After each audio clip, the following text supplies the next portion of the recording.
Professor Farrow over at Farrow Academy. This is a good time to talk about what to expect at your first tournament and some etiquette, I guess, as I did an etiquette video on just what to expect in your first week of jiu-jitsu. And when I posted that, I had interesting argument with a ref at a local competition over my student. So then he made a funny comment, being a smartass, about making a video on etiquette for tournaments, and I think it's a very good idea, actually. So there's just multiple different tournaments and tournament levels, and what I see as coaching. I'm used to coaching at IBJJF.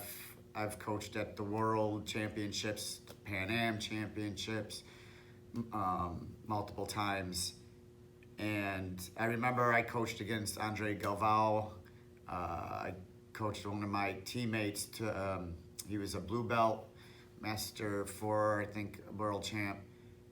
That was awesome. So I got to coach that. So with that being said, when I have my students want to do tournaments, there are some tournaments that I'm not a huge fan of, but I'm also a fan of because I need them for my students, for experience. The issue is with a lot of these smaller tournaments, you're gonna have refs that are, barely purple belts, and they're local, so there's a lot of you'll have a lot of gym buddies, you'll have a lot of people that might not like the student, like you, stuff like that. So with all that, you have to be ready for that as, as a student going into a tournament, you have to just compete. You just have to compete and let, your coach, your instructor deal with any of the stuff. And meaning with a very important thing of etiquette, you shouldn't be talking to the ref as a competitor. If you have an issue with the ref, that's something you could talk to him after the match. And I'm looking at all aspects here, or even, obviously if your instructor's there, he or she's gonna know what actually happened too, so they'd be upset. And even I've seen at the highest tournaments, I've seen coaches yelling at the refs, just about points, nothing crazy, because there's a point to that. You should always have a conversation with the ref. Try to close. You could say something, if you're trying to make a point, but then you kind of gotta discuss it one-on-one, so you don't make a scene. That's kind of what happened with a few of the smaller tournaments. I had an issue when I had a referee at a local tournament yell at one of my students about his shoes, or to keep your sandals on or something, just like yelling at him, saying, if this was IBJJF, you wouldn't be here, or they would disqualify you or something. Now, this is my first time competitor, white belt. I'm going to stick up for my students no matter what. I don't care. I'm going to stick up for my students 100%, unless they are in the wrong. But if they're gonna get degraded or pressured or told to do stuff that's just unnecessary just because they are white belts, that's not okay. And I remember talking to the guy, and then it started getting heated. I'm like, why you don't have to talk to my student like that. Like, just tell them, could you keep your sandals on, please? You don't have to go into a story and yell at them because you have this power for one day, or you think you have this power for one day to use that as an excuse to hurt a potential competitor future by just giving them a bad look at how tournaments are ran. That's what I dislike about local tournaments, super fights, IBJJF, or like the bigger super fights. I know there's some super fights. I don't know how the referees go, but it's usually the tournaments. Super fights are usually, I believe, I don't know for sure, but I believe they're black belts and above. And again, not saying that none of that could happen, because I've had some bad refs in my tournaments at black belt. And you know, what did I do with the calls? I went up to the ref afterwards. I said, hey, why didn't I get that? He gave me his reason. I didn't agree with it a few times, but I just left it. I said, okay. At that point, he's a black belt. He's a black belt. I'm a black belt. But I'm going to show him his respect because he is refereeing at that point. But now when it comes to my students, I'm going to have, and I know it's a smaller tournament, I'm going to have a little bit more fits and be a little more defensive. Another issue I had with a ref, my competitor went, and she got like 5 seconds of rest, and they made her go right again. And for me, as being a coach, I was trying to like delay it a little bit. So I was pissed. I was like, hey, she gets like a round in between. And the ref at the time got personal, like really quick, because he knows me. He trains with a few of my fans. So, you know, he knows me. I didn't even know who the hell it is until I was told later on that day who it was, because I don't pay attention. Like, you know, and that's what I tell my students: don't pay attention. You know, so when it turned into something personal, then respect goes out the window. Okay, so give me a reason why you're not giving my student a full 5 minutes, 6 minute, a whole match break, which you get, and just give me a reason, and not a reason that her name was called and we didn't hear it, blah, blah, blah. Okay.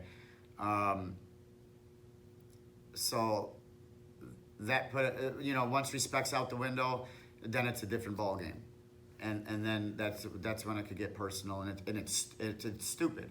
And it's shitty etiquette at a tournament. Especially for people that have to listen to it, other than it should be close. It should be close contact. But, you know, people think they have this power. And it could, and I'm not going to let that affect my students going into a tournament. Okay. You know, and my student she knows how I am, and she appreciated me sticking up for her. And well, the whole team did, and her mom, but it was funny because they knew I was just trying to stall a little bit until, I don't know, he made some comments. But whatever, afterwards we said our apologies, because, you know, you get heated. It's the heat of the moment. But as a student, you gotta know that stuff that is gonna happen. But as a student and the competitor, you gotta go in there and just compete.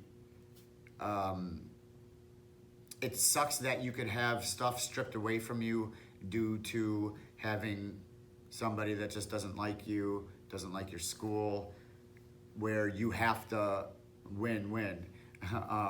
You're not gonna get any calls the easy way. And that's shitty. I'm sure it happens in the biggest of tournaments as well, but nothing that I've seen like that. Other than that, you know, just expect to bring sandals, bring water, bring Gatorade, just bring an extra gi. Definitely bring an extra gi. Bring nail clippers. Clip your damn toes. clip your fingernails. You could bring a mouthpiece if you want. I know IBJJF doesn't allow cups. Other tournaments probably do. I'm not a fan of them anyway. It's all up to preference, but I always used to wear mouthpieces, but the higher belt I got, I just felt like the less spastic people are, so it's a lot more controlled, because they restrict my breathing a little bit. However, my mouth guards that I get are pretty badass, so you don't even feel like they're in. Shameless plug, Impact Nutrition. Mouth guards and nutrition, whatever. Anyway, but for real, good mouthpieces. So as an instructor going into that, be ready to have nerves and, expect it to be kind of weird. That's why I always recommend doing, it's tough because I recommend doing the big ones, but then at the same time I want them to do small ones, because I don't like round robin. That way that you could have 5-6 matches. Even if you lose all of them, you're getting that experience. You see where you're at. I guess on the bigger stage, you get the one and dones. It sucks. You fly out. If you lose in 5 seconds, you lose in 5 seconds. You go home. You cut all that away for nothing. But that's part of the game. So expect that. Expect to win and lose. Expect to just and also don't be talking to your opponent. That's another thing you shouldn't be doing. If we're gonna be respectful with it, like negatively, obviously. Just don't be a bad sport. Don't be slamming the mats, like horribly. Just have some tact, some discipline. But, at the same time, I get it. It's exciting. But winning an MMA fight to me, was different than winning a competition or a match. If I ever won the worlds one day, that I'm sure would be the craziest thing ever. But,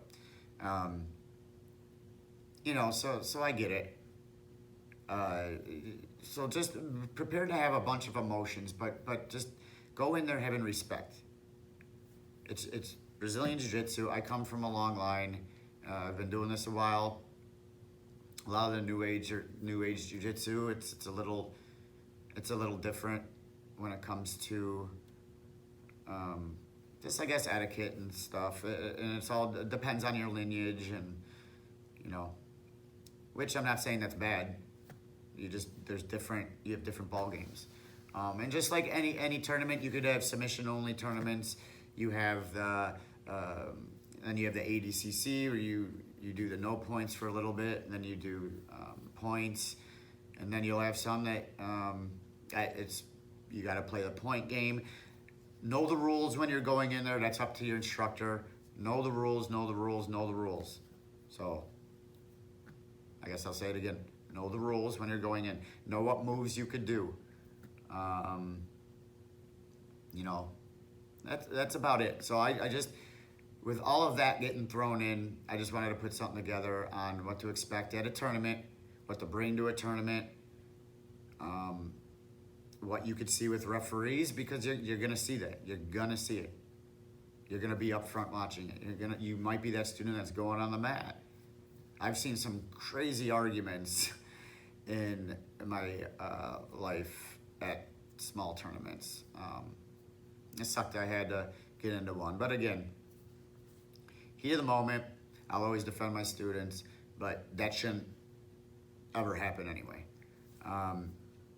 So with that all being said, compete, have fun. Have fun, have fun, have fun. That's the biggest thing. Losing helps you learn a lot. Losing is going to help you learn more than when you win, in my opinion.